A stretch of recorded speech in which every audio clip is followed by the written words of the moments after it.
एक बार सुन लेंगे दोबारा। ए बी, फिर हमने स्लो स्टेप लिया, K2 मान लिया, सी, फिर फास्ट स्टेप ले लिया, K3 मान लिया, और डी। इसका कर्व तुम्हें बनाना है, कर्व बनाना है इसके अंदर, और डेल्टा एच रिएक्शन का नेगेटिव है। नेट रिएक्शन का डेल्टा एच क्या है? नेगेटिव।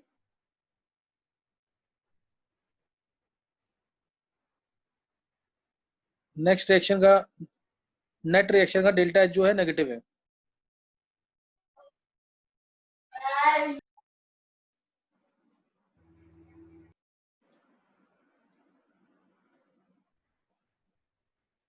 बना लिया होगा सबने कर्व? एक बार चेक करेंगे। कर्व सबने बना लिया होगा उसका? एक बार चेक करेंगे।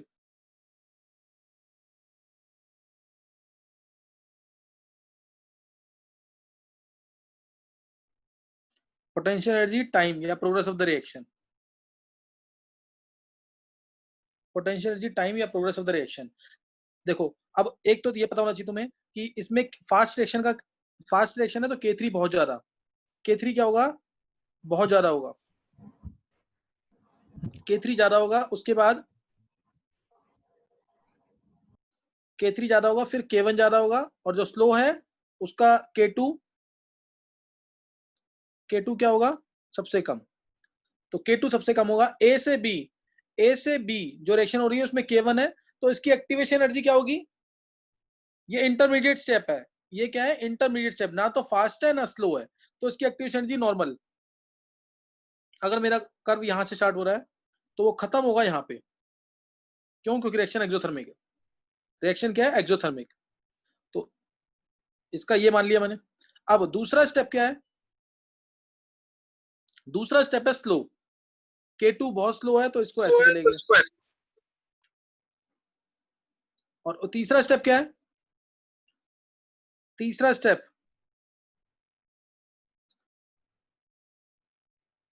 इसकी एक्टिवेशन एनर्जी क्या होगी? सबसे कम। इसकी एक्टिवेशन एनर्जी सबसे कम।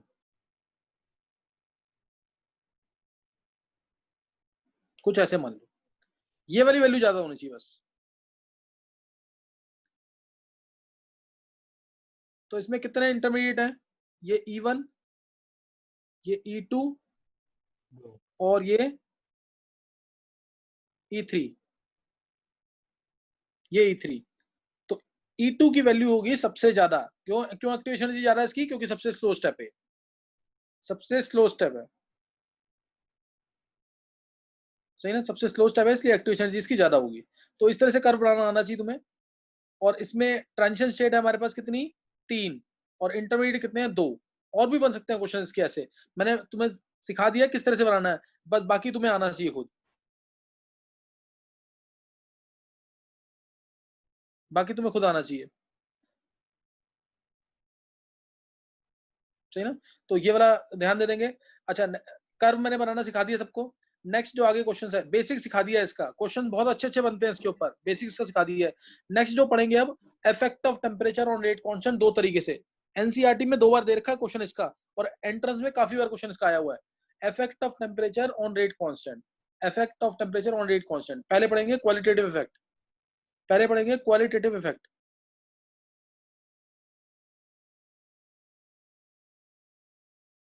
Effect of temperature on rate constant,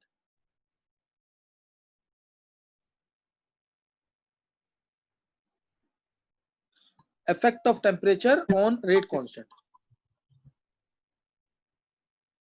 तो पहला इफेक्ट जो है वो है क्वालिटेटिव इफेक्ट,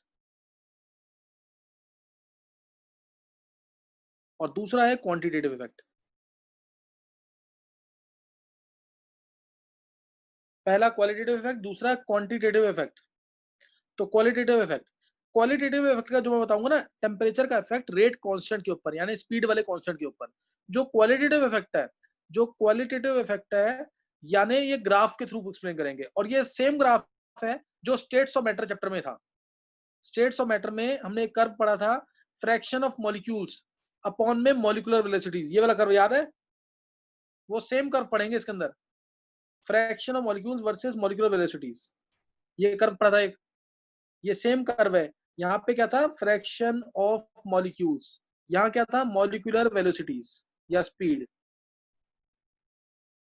यहाँ पे और यहाँ पे ये तीन स्पीड कौन सी थी, किसी को याद है? मैक्सवेल्स कर्व थे, मैक्सवेल्स बोल्ट्जमान कर्व, वो सेम कर्व इसने यहाँ पे भी दिया है। मैं पिछला एक बार रिवाइज करा रहा हूँ, 11th क्लास वाला पोर्शन स्टेट्स ऑफ मैटर का। तुम्हें बताना है ये कौन से फ्रैक्शन ऑफ मॉलिक्यूल्स में जो मैंने बनाया मॉलिक्यूलर वेलोसिटी, ये कौन सी तीन वेलोसिटी है? कोई भी बच्चा 12th क्लास का, 11th वालों को नहीं पता होगा, उन्होंने चैप्टर नहीं पढ़ा स्टेट्स ऑफ मैटर। कशिश, कशिश को याद है? Yes sir. चलो बोलो Kashish. Sir root mean square velocity, average velocity और प्रोबेबल स्पीड। ये मान लो ए बी सी है, अब बताओ कौन सी root mean square velocity? Sir C root mean square है, बी एवरेज है और ए रूट मीन है, बी एवरेज है और सी रूट मीन है। ए भी रूट मीन है, सी भी रूट मीन है? सी प्रोबेबल है। सी प्रोबेबल है, अच्छा चलो सही है। अब पर्यंत तू बोल। सर तीन सर वो है, B RMS, root mean square, most probable और एवरेज वेलोसिटी। सर इसमें ए वाली सर मोस्ट प्रोबेबल वेलोसिटी है, बी वाली एवरेज है सर, सी वाली रूट मीन स्क्वायर है। अच्छा चलो सही है।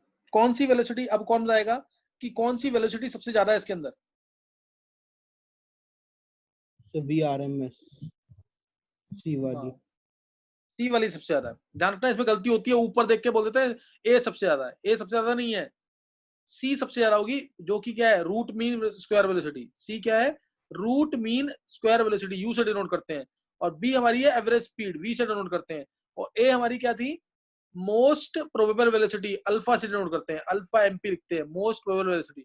ये मैं पढ़ाऊंगा अभी किसमें, स्टेट्स ऑफ मैटर चैप्टर के अंदर, बस मेरे को बताना था थोड़ा सा। फिर इसमें हमने ये भी पढ़ा कि अगर टेम्परेचर बढ़ा देंगे 10 केल्विन से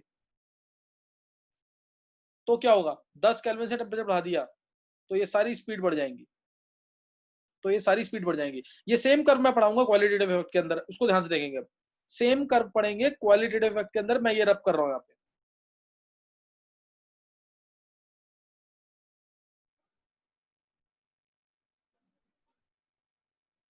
ध्यान देंगे, क्वालिटेटिव इफेक्ट ऑफ टेम्परेचर और रेट कांस्टेंट कर्व स्टडी करेंगे इसके अंदर।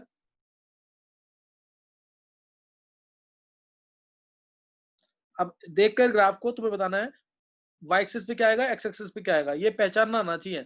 मैं एक्सप्लेनेशन दे दूंगा इसकी।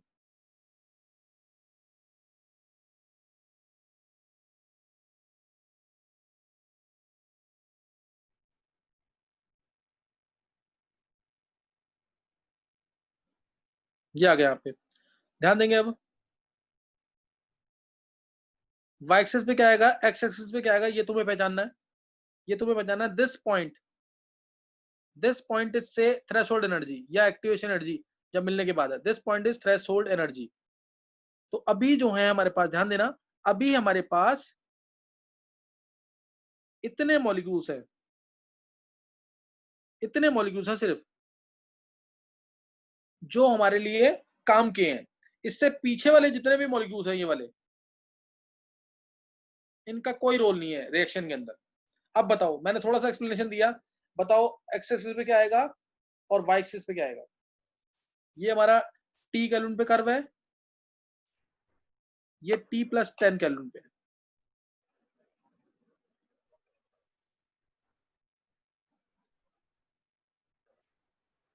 एक्स एक्सिस पे क्या आएगा, नाम बोलेंगे पहले। सिद्धि। हाँ सिद्धि बोलो। सर एक्स एक्सिस पे तो एनर्जी और वाई पर फ्रैक्शन ऑफ मॉलिक्यूल्स। हाँ बिल्कुल सही है सिद्धि। देखो मैं इसीलिए तुमसे पूछता हूँ ये क्वेश्चंस, क्योंकि ना आधे बच्चों को यही पहचानना नहीं आता और पेपर में ग्राफ बना के आ जाते हैं, लेकिन Y axis X axis mention ही नहीं होता। इसीलिए मैं पूछता हूँ, तुम्हें वर्टिकली क्या दिख रहा है, फ्रैक्शन ऑफ मॉलिक्यूल्स, और हॉरिजॉन्टली जब जा रहे हो तो क्या दिख रहा है, एनर्जी। तो इसलिए यहाँ पे आएगा एनर्जी, थ्रेशोल्ड एनर्जी मैंने लिखा है ना इधर, तो एनर्जी आना है। और ऊपर जा रहे हैं, वर्टिकली जा रहे हैं तो क्या दिख रहा है, ये ऐसे जा रहे हैं ऊपर की तरफ, तो क्या दिख रहा है हमें, fraction of molecules, fraction of molecules, fraction of molecules. अच्छा अब नेक्स्ट जो है बताना, एरिया अंडर द कर्व ये किस में ज्यादा है, एरिया अंडर द कर्व किस में ज्यादा है, T केल्विन पे कि T + 10 केल्विन पे? ये मैक्सवेल्स बोल्ट्जमान कर्व है, ध्यान रखना चीज का। इस कर्व का नाम है मैक्सवेल्स बोल्ट्जमान कर्व। सर दोनों में सेम है। किसने बोला ये? तो तमन्ना? तमन्ना। हाँ तमन्ना, बिल्कुल सही है। Area under the curve remains same, बस वो थोड़ा आगे शिफ्ट कर जाएगा, थोड़ा और ब्रॉड हो जाएगा, समझे कि नहीं? Area under the curve remains the same, ये ध्यान रखना चीज का। अब अगली, ये ऐसे ना क्वेश्चन ऑब्जेक्टिव में पूछे जाते हैं। Total area under the curve is equal to total number of molecules, true और false? Total area under the curve is equal to total number of molecules किसी भी टेम्परेचर पे, ट्रू है कि फॉल्स है?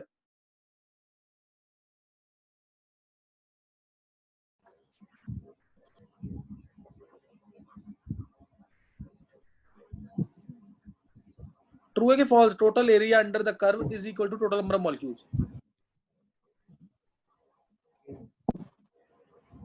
ट्रू है? सोच क्यों रहे हो इतना इसमें?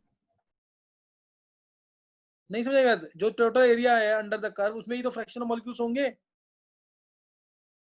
नहीं समझ बात? Total area under the curve is equal to total number of molecules. अच्छा नेक्स्ट अगला। अब इसमें हमारे पास जो हमें मॉलिक्यूल्स हमारे लिए काम किए हैं, रिएक्शन के लिए काम किए हैं, वो कौन से वाले हैं? मैं ये हटा रहा हूं, ये कोई काम का नहीं, ये कोई काम के नहीं, ये भी कोई काम का नहीं, और ये भी कोई काम का नहीं।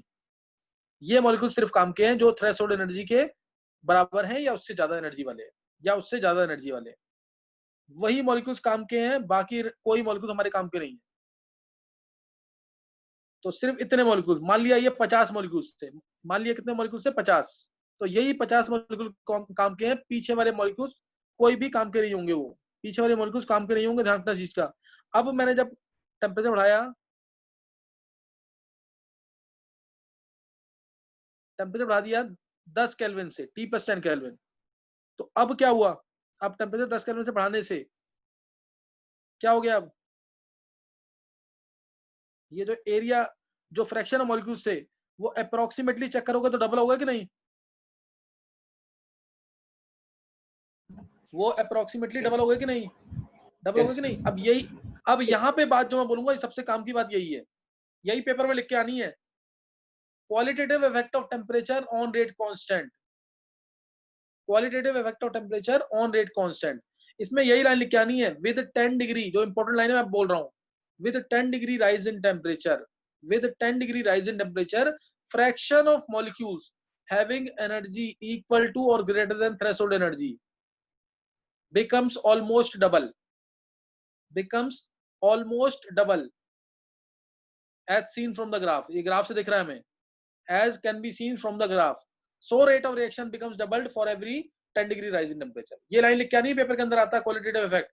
कर्व गलत मत बनाना, कर्व सही होना चाहिए, कर्व में कोई गलती नहीं होनी चाहिए। लाइन रिपीट कर दो।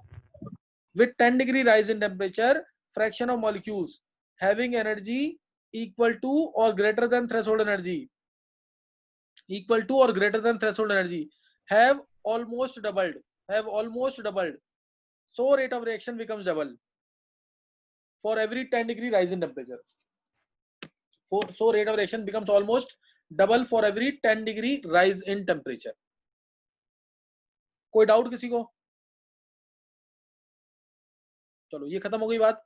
नेक्स्ट नोट करेंगे आगे, नेक्स्ट नोट करेंगे quantitative effect of temperature on rate constant.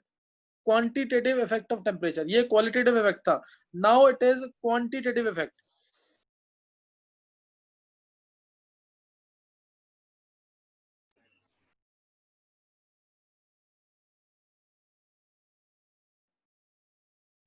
quantitative effect of temperature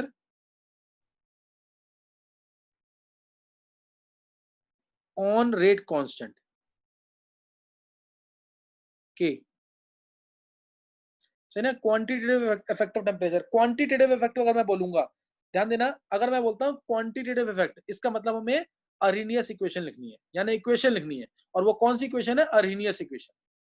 ये मैंने कल एक्सप्लेन करी थी तुम्हें, एक बार मैं दोबारा रिपीट कर रहा हूं यहाँ पे। This is Arrhenius equation, most important equation. 7 equation बनती है ऐसी, Clausius Clapeyron's equation, van't Hoff equation, Arrhenius equation, ये सारी इक्वेशन इसी टाइप की होती है।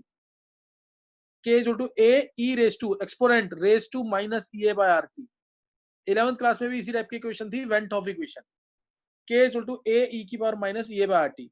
के है यहाँ पे रेट कांस्टेंट, के यहाँ पे क्या है, रेट कांस्टेंट, के है यहाँ पे रेट कांस्टेंट, ए यहाँ पे है प्री एक्सपोनेंशियल फैक्टर या फ्रीक्वेंसी फैक्टर, प्री एक्सपोनेंशियल जो एक्सपोनेंट से पहले आ रहा है, प्री एक्सपोनेंशियल फैक्टर और फ्रीक्वेंसी फैक्टर और अर्नियस कांस्टेंट और अर्नियस कांस्टेंट। ई यहाँ पे एक्टिवेशन एनर्जी है, आर यहाँ पे गैस कांस्टेंट है, टी टेम्परेचर है। E activation energy, R gas constant और टी टेम्परेचर। ये बात इसके अंदर ध्यान रखनी है। एक तो ये बात इसके अंदर ध्यान रखनी है। अब दूसरा, अब इसमें क्वेश्चन कैसे कैसे आते हैं, बहुत सिंपल सिंपल क्वेश्चन 1 मार्क में, ऑब्जेक्टिव में भी आते हैं ऐसे क्वेश्चन। पहला क्वेश्चन, क्या एक्टिवेशन एनर्जी किसी भी रिएक्शन के लिए जीरो हो सकती है? क्या एक्टिवेशन एनर्जी किसी भी रिएक्शन के लिए जीरो हो सकती है?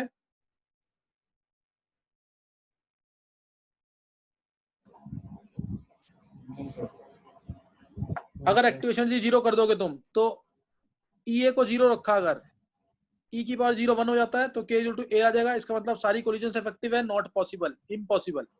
सो activation energy can not be zero for any reaction, zero नहीं हो सकती। नेक्स्ट क्वेश्चन, नेक्स्ट क्वेश्चन, क्या टेम्परेचर इनफाइनाइट हो सकता है किसी भी रिएक्शन के लिए? No sir. टेम्परेचर, हाँ, अगर टेम्परेचर भी इनफाइनाइट करोगे, टेम्परेचर इनफाइनाइट करोगे तब भी ई रेस टू जीरो ही आएगा। ई रेस टू क्या आ जाएगा, ई रेस टू क्या आ जाएगा, एनीथिंग अपॉन इनफिनिटी जीरो होता है, ई रेस टू जीरो आ जाएगा, 1 होता है। तो therefore temperature can also not be infinite for any reaction, k will be equal to a, again impossible as all the reactions will be effective, all the collisions will be effective collisions now, तो इसलिए ये भी impossible है। क्या EA negative हो सकता है किसी रिएक्शन के लिए? क्या EA नेगेटिव हो सकता है किसी रिएक्शन के लिए?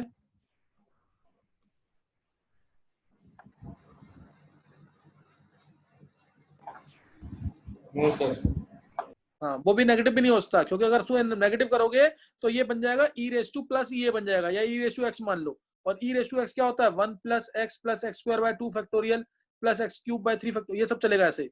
तो के जो है वो ग्रेटर देन ए हो जाएगा, अगेन इम्पॉसिबल। के क्या हो जाएगा, ग्रेटर देन ए, अगेन इम्पॉसिबल। तो ये क्वेश्चन, ये ऑब्जेक्टिव के ही क्वेश्चन है जो पूछे जाते हैं, ध्यान रखना इन चीजों का। नेक्स्ट क्वेश्चन आएगा इसके अंदर, और ये मैंने तुमसे शायद कल भी पूछा था, अगर ई ए जीरो है तो इफेक्ट क्या होगा टेम्परेचर का रेट कांस्टेंट पे? तो इफेक्ट क्या होगा टेम्परेचर का रेट कांस्टेंट पे? No effect. नो इफेक्ट या नेग्लिजिबल इफेक्ट। मैंने कहा था इफेक्ट होता है, लेकिन हम उसे नेग्लिजिबल मानते हैं। और टेम्परेचर का इफेक्ट एक्टिवेशन एनर्जी पे क्या होता है, होगा कि नहीं होगा?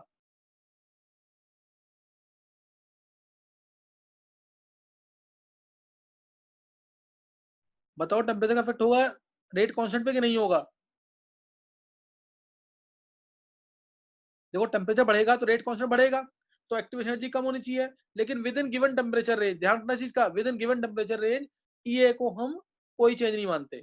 विद इन मतलब 10 केल्विन टेम्परेचर बढ़ रहा है, 20 केल्विन टेम्परेचर बढ़ रहा है, उस रेंज में हम एक्टिवेशन एनर्जी को कांस्टेंट मानते हैं, ये याद रखना है।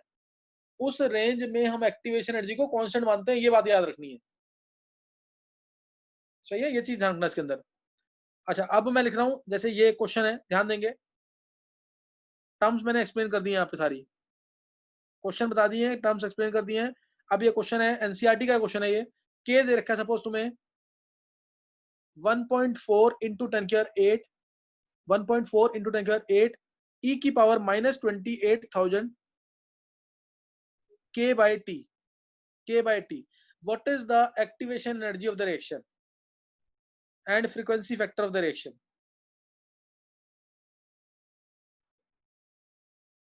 what is the activation energy and frequency factor of the reaction?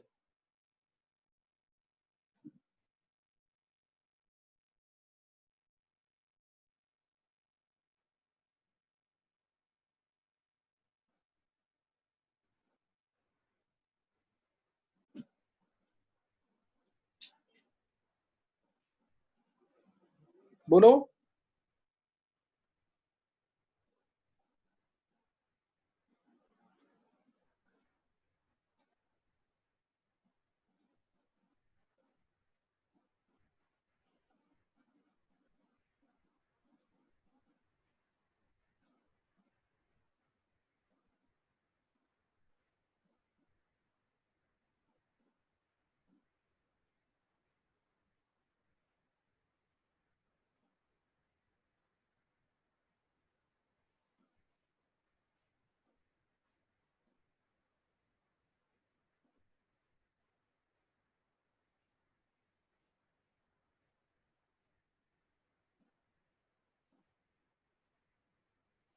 नहीं बोला आंसर। एक्टिवेशन एनर्जी क्या होगी और फ्रीक्वेंसी फैक्टर क्या होगा?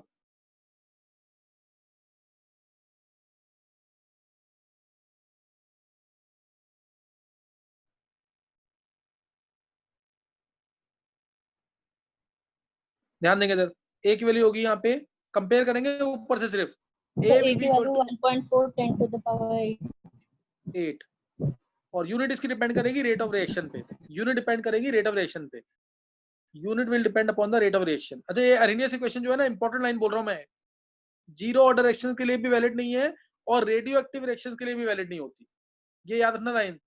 रेडियो एक्टिव रिएक्शंस के लिए अरेनियस इक्वेशन वैलिड नहीं है और जीरो ऑर्डर रिएक्शन के लिए वैलिड नहीं है। अच्छा 1.4 इंटू 10⁸, अगर रिएक्शन फर्स्ट ऑर्डर की है तो ए की यूनिट्स होंगी सेकंड इनवर्स या टाइम इनवर्स। अगर रिएक्शन फर्स्ट ऑर्डर की है, अगर रिएक्शन फर्स्ट ऑर्डर की है तो ए की यूनिट्स होंगी सेकंड इनवर्स, जो के की यूनिट वही ए की यूनिट। अच्छा अब एक्टिवेशन एनर्जी क्या होगी?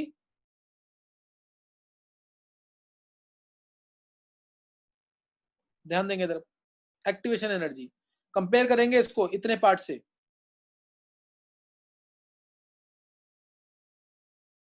अच्छा ये यहाँ पे स्मॉल के क्या है, इधर जो के लगा रखा है नहीं, क्या चीज है के, ये वाला के क्या है?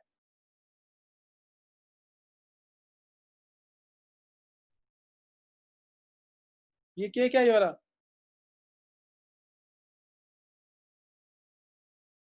नहीं पता किसी को? पता तुम लोग फिर पढ़ नहीं रहे हो घर पे। अच्छा ये श्रेया, श्रेया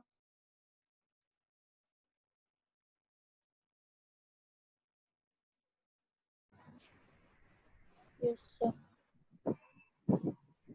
श्रेया जो एमइन वाली श्रेया है, श्रेया Yes, sir. श्रेया एक तो तुमने पहले आज टेस्ट नहीं दिया, टेस्ट नहीं दिया ना आज? सर मैंने दिया था। दिया था? यस सर, दिया, भेजा है मैम को टेस्ट। अच्छा मैम को भेजा है, अच्छा चलो कुछ नहीं था, फिर मेरे को भेज देना दोबारा वही सेम चीज। अच्छा दूसरा, तुम्हें मैंने बोला ना सारे चैप्टर के नोट्स भेजने हैं तुम्हें ग्रुप में, ये वाली श्रेया तो ठीक है भेजती सर। है, तुम नहीं भेज रहे। श्रेया नोट्स भेजो सारे जितने भी हैं। तमन्ना, तमन्ना मैंने सोचा वो भेज रही है तो नहीं नहीं, तुम्हें तुम्हें भी भेजने हैं नोट्स, नोट्स तुम दोनों को, तीनों को भेजने हैं नोट्स। नोट्स भेजो ताकि तुम ढंग से कर रहे हो और बाकी बच्चे जो थोड़ा सा नोट नहीं कर पाते हैं उनको मिल जाए नोट्स सारे। नोट्स तुम भेजो जरूर ताकि पता लग जाएगा पढ़ रहे हो कि नहीं पढ़ रहे हो। सही है तमन्ना, भेजने हैं नोट्स अब? Okay sir. हाँ।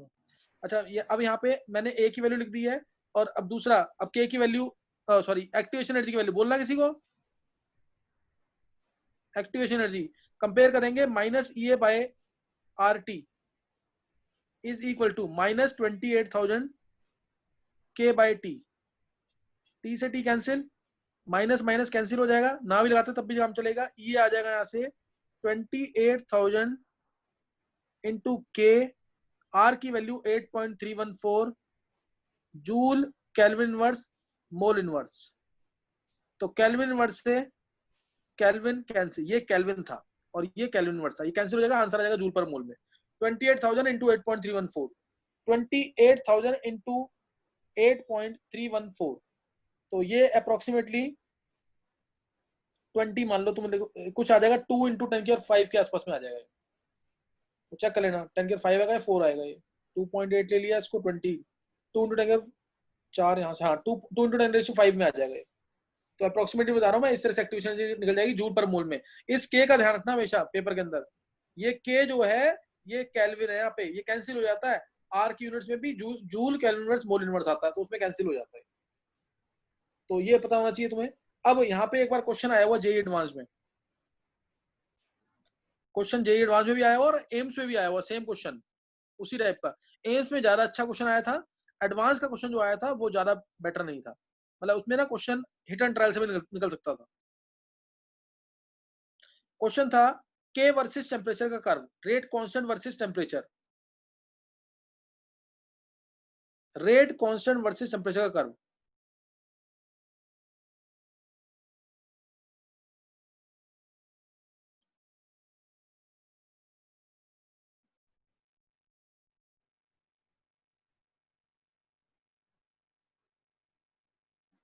के वर्सेस टी,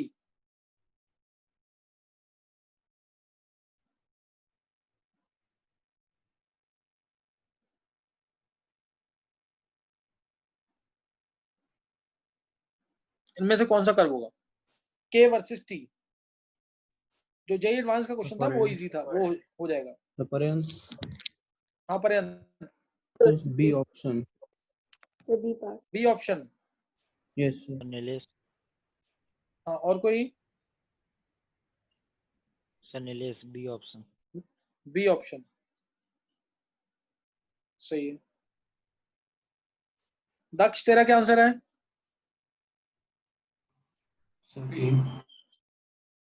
हाँ अगर तुम चेक करोगे ना, अगर इस कर्व को बनाओगे, जिसने कर्व्स पढ़ रखे हैं मैथ्स में, मेरे को नहीं पता तुमने कैसे किया है क्या किया है, आंसर होना चाहिए ए, आंसर बी है इसमें, आंसर इसमें बी है, ये वाला होना ए क्यों चाहिए?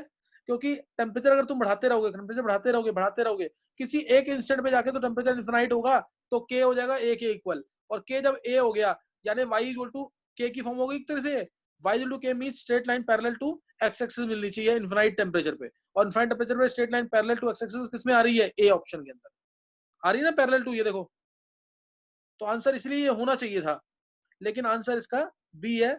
एक्सपेक्टेड ये था, एक्सपेरिमेंटली ये करवाता है आंसर बी, तो इसलिए बी वाला याद रखना आंसर, बी आंसर है, इसको ध्यान रखना है। एक्सपेक्टेड ये था, कोई और फैक्टर्स में वेरिएशन होते हैं जिसकी वजह से कर्व ये बनता है। टेम्परेचर मैं बढ़ाता जाऊं तो जैसे अगर तुम बनाना भी चाहते हो ना कर्व, ये क्यों बना है, मैं एक बार थोड़ा सा कर, कोई भी कर्व बनाना है तुम्हें किसी के रिस्पेक्ट में, तो तुम्हें बस एक छोटा सा तरीका आना चाहिए जो हम 9 10 में पढ़ते हैं। टेम्परेचर रखा मैंने 0, सपोज टेम्परेचर रखा 0, टेम्परेचर 0 रखा, तो फिर क्या कहते हैं के क्या आ जाएगा? टेम्परेचर को 0 रखा तो के आ जाएगा E raise to minus infinity, K आ जाएगा E raise to minus infinity, E raise to minus infinity यानी 1 बाय इन्फिनिटी, तो ये क्या आ गया? 0 आ गया, 1 बाय इन्फिनिटी हो जाएगा ना 0, तो टी 0 पे के 0, यानी कर्व जो मेरा स्टार्ट होगा वो 0 पॉइंट से स्टार्ट होगा, इसी पॉइंट से स्टार्ट होगा कर्व। उसके बाद अगर मैंने टेम्परेचर को रखा 1, टेम्परेचर 1 रखा तो क्या होगा वो चेक कर लेंगे, और टेम्परेचर को रखा मैंने सपोज इन्फिनिटी, 0 पॉइंट एक और पॉइंट बीच में लेना और इन्फिनिटी, टेम्परेचर को रखा इन्फिनिटी तो के आ गया ए, यानी straight line parallel to X axis आनी चाहिए, 0 से स्टार्ट करना है, और एक्सपोनेंट है तो कर्व तो बनेगा ही, एक्सपोनेंट है तो कर्व तो बनेगा ही, तो कर्व बनना चाहिए था ये, लेकिन बनता ये वाला, आता ये वाला, तो ये ध्यान रखना चीज का। कर्व बनाने का तरीका होता है 0, एक बीच में पॉइंट और एक इन्फिनिटी वाला पॉइंट, ये 3 पॉइंट लिया अगर वो कर्व आ जाएगा जिसके बीच में बनाना है। अच्छा अब इसमें मैं ए की वैल्यू तुम्हें बता चुका हूं क्या होती है, ए की वैल्यू तुम्हें बता चुका हूं क्या होती है। ए क्या, ए का मतलब क्या था? It is measure of the rate, it is the measure of the rate at which reaction will take place, measure of the rate, it is a measure of the rate at which collisions occur, measure of the rate at which collisions occur irrespective of their energy, कल मैंने बताया था ये, measure of the rate at which collisions will occur irrespective of their energy। दो definition और बताई थी, temperature infinite पे k = a हो जाएगा, ये भी बताया था, यानी सारी की सारी कोलिजंस क्या हो जाती हैं? इफेक्टिव कोलिजंस हो जाती हैं, तो ये सब मैंने कल बता दिया था तुम्हें, तो इसलिए दोबारा डिस्कस नहीं कर रहा, अब इसकी डिटेल डिस्कस करेंगे। अब इस इक्वेशन की डिटेल जिसके क्वेश्चन आते हैं पेपर के अंदर, जो क्वेश्चन पेपर में आते हैं वो डिस्कस करेंगे। देखो ध्यान देंगे इधर, इसको मैं नेक्स्ट पेज पे ले रहा हूँ, चलो k = a e raised to minus e by t है,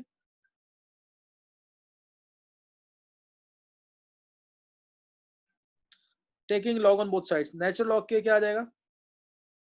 natural log of a minus e by t, most important equation, ध्यान रखना, इससे रिलेटेड क्वेश्चन काफी आते हैं और बच्चे गलत करके आते हैं। ये नेचुरल लॉग के लिखा मैंने, नेचुरल लॉग ए लिखा, यानी log to the base e है, यहाँ पे log to the base e है, तो अगर मैं इसको log k कर देता हूं तो log a आएगा, अब बेस हो गया 10, इसलिए बाय में क्या आ जाएगा? 2.303 RT। दोनों इक्वेशन इंपॉर्टेंट है, इसमें पूछेंगे दोनों कर्व, ध्यान रखना, ये 2000 इसका क्वेश्चन है, 2000 शायद इसका क्वेश्चन 2007 में या 8 में आया था, और उसमें ना बच्चे गलत करके आए थे, ये 2.303 भूल जाते हैं। अगर मैं बोलूंगा कर्व बनाना है तुम्हें नेचुरल लॉग के वर्सेस 1/t का, कर्व कैसा बनेगा? नेचुरल लॉग के versus 1/t, most important curve कैसा बनेगा? स्ट्रेट लाइन बनेगा with decreasing slope, with decreasing slope बनेगा। स्लोप कितना है इसका? EA by 2.300. इसमें गलत हो माइनस गया EA by Kunal, minus EA 2.3 by 2. 2.30. ये सब गलत बोल रहे हो। माइनस ये बाय आर है स्लोप। मैंने क्या लिखा है, नेचुरल लॉग ये नहीं लिखा यहाँ पे। इसी चीज का ध्यान रखना, यही गलती होती है पेपर में। स्लोप कितना है, माइनस ए बाय आर, और वाई इंटरसेप्ट कितना है, नेचुरल लॉग ए। वाई इंटरसेप्ट कितना है, ये देखो किसके घर से डिस्टर्बेंस आती है। ये वाई इंटरसेप्ट कितना है इसका, natural log of A. Y intercept कितना है, नेचुरल लॉग ऑफ ए। और अब दूसरा कर्व मैं बना रहा हूं, यहाँ पे दूसरा कर्व बना रहा हूं मैं, सेम चीज, ध्यान देंगे, गलती नहीं करना बिल्कुल भी। यही कॉमन मिस्टेक है, इसलिए दोनों कर्व मैंने जानबूझ के बनाया इधर। लॉग के वर्सेस 1/t का कर्व कैसा बनेगा, लॉग के वर्सेस 1/t, इसका कर्व कैसा बनेगा। Straight line. Straight line decrease. Same curve बनना है, बिल्कुल एकदम बिल्कुल सेम कर्व बनना है। अब इसका स्लोप कितना होगा, Minus EA by Minus EA by 2.3R. बस ये स्कूल लेवल पे पढ़ाते हैं। ये इसको तो भूलना ही नहीं बिल्कुल भी। बोर्ड में आएगा तो इससे रिलेटेड क्वेश्चन आएगा, बोर्ड में आएगा तो इससे रिलेटेड क्वेश्चन आएगा। इसकी यूनिट्स क्या होंगी, इस स्लोप की यूनिट्स क्या होंगी,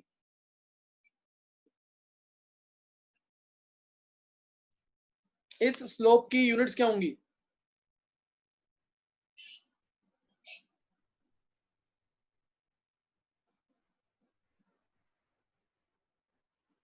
बोलो जल्दी। Kelvin. हाँ केल्विन। वैसे स्लोप की कोई यूनिट नहीं होती, इस केस में यूनिट्स आएंगी केल्विन। रीजन, ईए की यूनिट क्या होती है, जूल पर मोल। और आर की नीचे आर है, आर की यूनिट क्या होती है, जूल पर kelvin. Joule kelvin inverse mole inverse, joule kelvin inverse mole inverse. तो जूल पर मोल से जूल कैंसिल, पर मोल से पर मोल कैंसिल, और केल्विन इनवर्स नीचे है तो ऊपर आएगा तो केल्विन बन जाएगा। तो इसकी यूनिट होगी के। ऊपर भी मैं के लिख रहा था ना पीछे जब क्वेश्चन दिया था तुम्हें, तो इसकी यूनिट्स केल्विन में होंगी। कर्व मैंने तुम्हें बता दिया है, इंपॉर्टेंट कर्व है, भूलना नहीं है बिल्कुल भी इसको। इसके क्वेश्चन आते हैं, जो क्वेश्चन आया था जेईई एडवांस में, मैं उस टाइप का क्वेश्चन तुम्हें करा देता हूं। मैं ये रब कर रहा हूं यहाँ पे। अब ध्यान देंगे, इसमें क्वेश्चन जो आया था,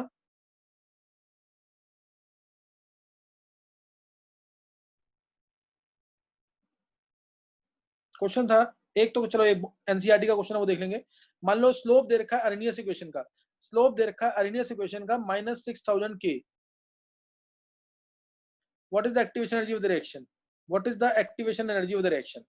slope of Arrhenius equation is -6000 के। अगर कुछ नहीं दे रखा तो ये वाली इक्वेशन माननी है बाय डिफॉल्ट।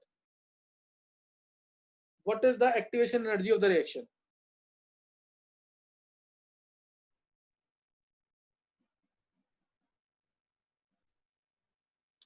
अच्छा, कल 11th क्लास में होता मैं बैक बॉन्डिंग पढ़ाऊंगा, तो 12th वाले बच्चे अगर बैक बॉन्डिंग में पढ़ाता हूं तो जरूर क्लास में आएंगे। और दूसरा क्या कहते हैं, अभी नेक्स्ट क्लास ज्वाइन करनी है। अभी देखो उतना पढ़ना जितना तुम कर सकते हो, ज्यादा करने के चक्कर में गड़बड़ ना हो जाए कुछ, ज्यादा करने के चक्कर में गड़बड़ ना हो जाए कुछ। तो फिर इतना ढंग से पढ़ लेना जरूर। अरेनियस इक्वेशन ही पढ़ाऊंगा, और मैं तुम्हें इसके अंदर न्यूक्लियर केमिस्ट्री भी पढ़ा दूंगा। देखो तुम कहीं से भी कर लो, स्कूल से कहीं से भी, मैं तुम्हें पूरे टॉपिक पढ़ाऊंगा, कोई टॉपिक मैं छोड़ूंगा नहीं, एक भी टॉपिक। लेकिन तुम अगर नहीं कर पाए ना पूरा, फिर गड़बड़ हो जाएगी। करना तुम्हें अपने एंड पे करना है। बोलेंगे इसका क्या आएगा आंसर,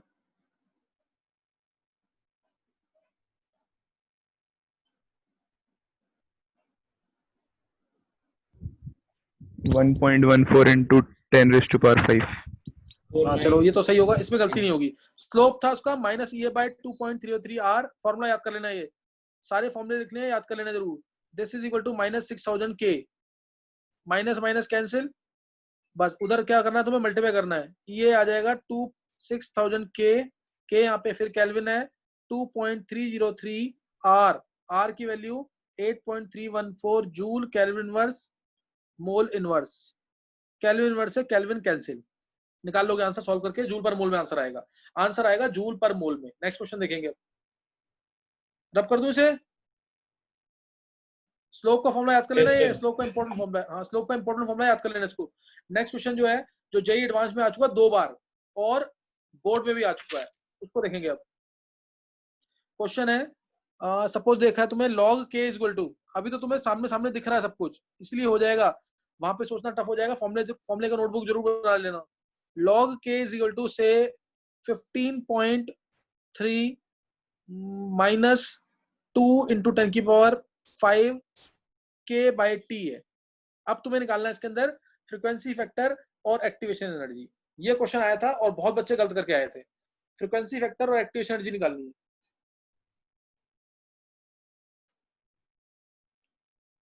फ्रीक्वेंसी फैक्टर और एक्टिवेशन एनर्जी,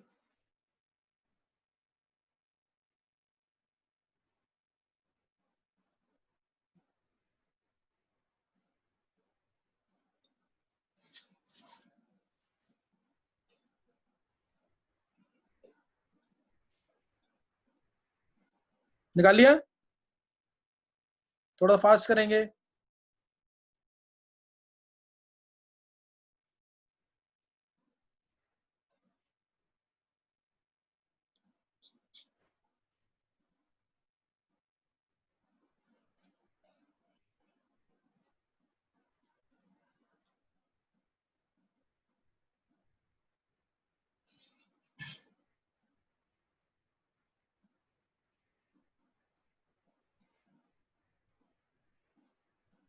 चलो देख लेंगे इधर, कंपेयर करेंगे जस्ट इसके ऊपर वाली क्वेश्चन से, इससे कंपेयर करेंगे। तो log a आ गया हमारा 15.3,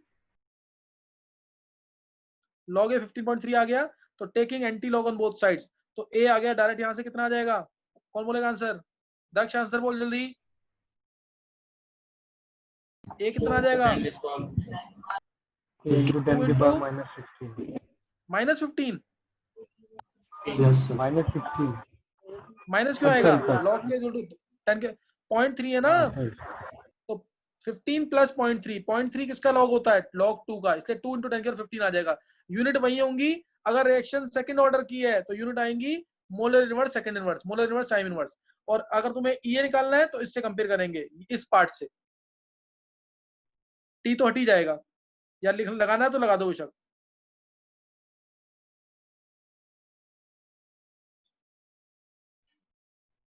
टी से टी कैंसिल, माइनस से माइनस कैंसिल, आर उधर मल्टीप्लाई होगा तो उसका केल्विन भी के से कैंसिल हो जाएगा। ध्यान देंगे, केल्विन भी के से कैंसिल हो जाएगा। 2 इंटू 10 की 5 के इंटू 2.303, आर लिखेंगे 8.314 joule kelvin inverse mole inverse, mole inverse आएगा। ध्यान देना, के केल्विन से ये कैंसिल हो जाएगा, सॉल्व हो जाएगा उससे।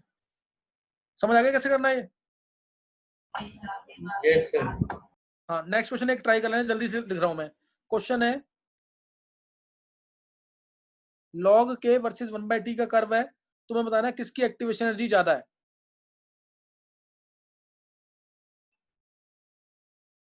ए बी सी डी, किसकी एक्टिवेशन एनर्जी के ऑर्डर में अरेंज करना है इसको।